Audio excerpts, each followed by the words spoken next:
On m'a demandé comment j'ai fait pour parler français. La réponse est simple. J'utilise ma bouche, ma langue et ma mâchoire. Et mon cerveau aussi. Non, je plaisante. Non, je sais, j'apprécie la question parce que, voilà, peut-être la personne veut savoir comment ça se fait qu'un Indonésien parle français. C'est pas quelque chose d'impossible, hein, c'est pas non plus une mission impossible de parler français. Voilà. Du moment qu'on se donne un peu d'effort, on peut y arriver. Bon, je vais quand même vous raconter un petit peu mon parcours linguistique. J'ai décidé d'apprendre le français parce que je ne voulais pas continuer ce que j'avais appris à l'école.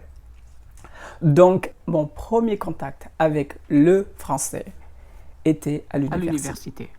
Voilà, je me rappelle encore, voilà, la première fois que je suis entré dans la classe, j'avais une de mes professeurs qui me parlait qui nous parlait en fait, elle parlait à tout le monde dans la classe en français pour nous habituer à la sonorité de la langue. Elle est indonésienne, hein, mais ça m'a gêné parce que je comprenais rien. Et du coup, j'ai demandé à mon voisin, à quelqu'un à côté de moi, si lui il comprenait un petit peu ce qu'a raconté notre professeur.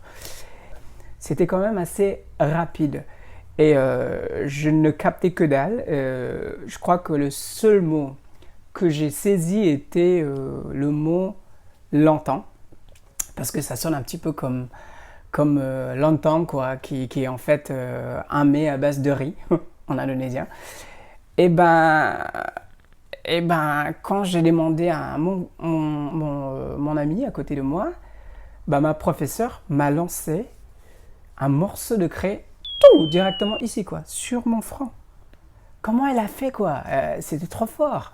Et puis elle a dit en indonésien, Awas kamu ya, nanti kamu tidak akan saya kasih nilai bagus. Traduction? Attention, je te donnerai jamais de bonnes notes. Verdict.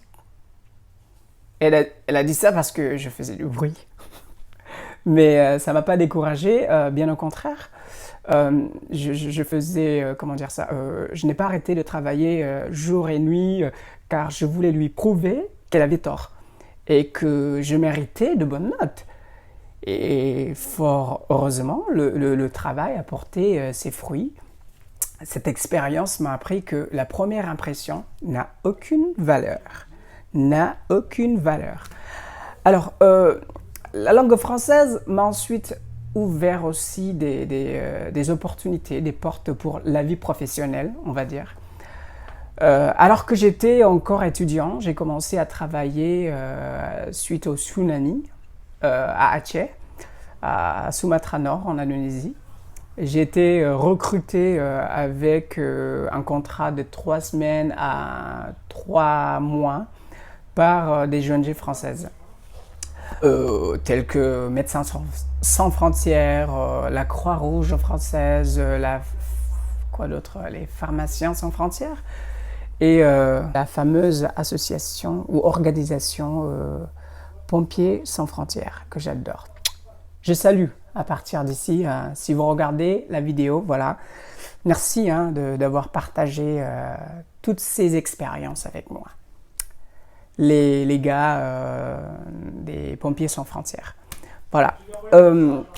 C'était enrichissant parce que je pense que nos relations professionnelles et personnelles étaient, elles aussi, quasiment sans frontières. C'est-à-dire que nous avons cohabité dans la même maison pendant presque 2 ans. Bon, c'était pas avec les mêmes personnes, ça a changé tous les 3 mois.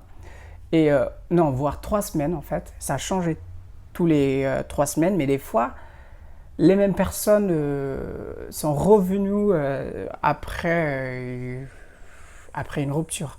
Par exemple, une rupture de mission. Et voilà, donc nous avons échangé, partagé énormément de choses avec tout ce qu'on avait, quoi. Et c'est là que j'ai commencé aussi à vivre des expériences interculturelles et à m'approprier les us et les coutumes françaises qui, au départ, m'ont choqué. Comme par exemple, boire du café dans un bol ou manger avec un couteau et une fourchette. Parce que chez nous, nous en Indonésie, on mange, si ce n'était pas avec une fourchette et une cuillère, on mange avec les doigts ou juste avec, avec une cuillère. Et le bol sert souvent à mettre de l'eau pour laver les mains, la main droite surtout, avant ou après manger.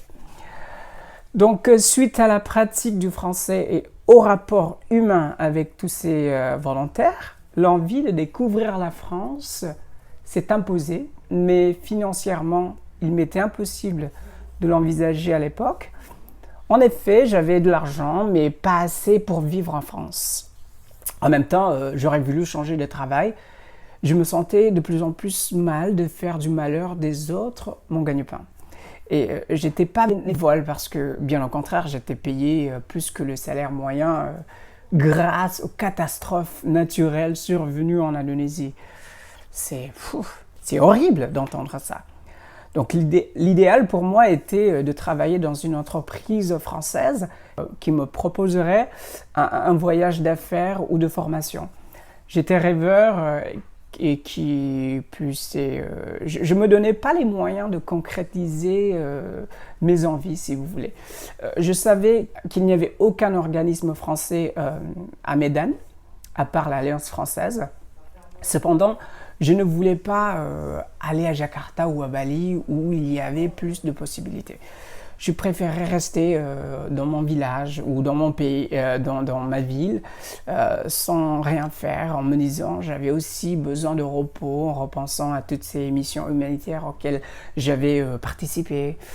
Et un mois plus tard, une amie avec qui j'avais travaillé à Aceh m'a fait part de la recherche d'un traducteur par le consulat général de la République d'Indonésie à Nouméa en Nouvelle-Calédonie. Il fallait donc envoyer ma candidature au ministère des Affaires étrangères à Jakarta pour la présélection. Et une semaine après, je me suis rendu à la capitale pour passer l'examen.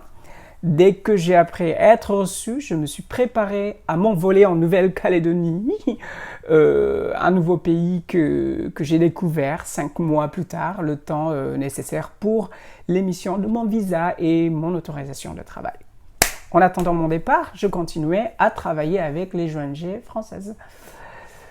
Le 15 mars 2007, j'étais prêt pour une nouvelle aventure, une nouvelle vie. Voilà, ça fait donc plus de 12 ans où je me considère maintenant je me considère plus comme un francophone qu'un expatrié ou un étranger au bout du monde. C'est la langue française qui m'a donné cette nouvelle identité. Elle fait partie de ma vie maintenant. Parce que sans cette langue, qui est désormais la mienne, je la revendique. La Nouvelle-Calédonie resterait inconnue pour moi et je ne serais jamais sans doute allé en France ni dans beaucoup d'autres pays. En Nouvelle-Calédonie, j'ai appris aussi quelques expressions locales que j'utilise parfois avec mes amis et dans le cadre de mon travail, en fonction des situations. J'ai appris à aimer aussi les variations de la langue française qui existent dans le monde, surtout par rapport aux accents. Moi, l'accent que j'adore le plus, c'est l'accent canadien. Vous me disiez peut-être, il n'y a pas qu'un seul accent au Canada, mais bon, voilà. J'essaie de généraliser un petit peu. J'adore juste cet accent québécois qui je sais pas, à chaque fois que je parle français avec cet accent-là, je me sens tellement différent. Je me sens un peu modifié, je sais pas, génétiquement modifié, mais c'est quelque chose que j'adore, que j'adore vraiment, voilà. Bon, merci, arrête de déconner, hein. Et merci beaucoup, et merci d'avoir regardé jusqu'à la fin. Merci et à bientôt.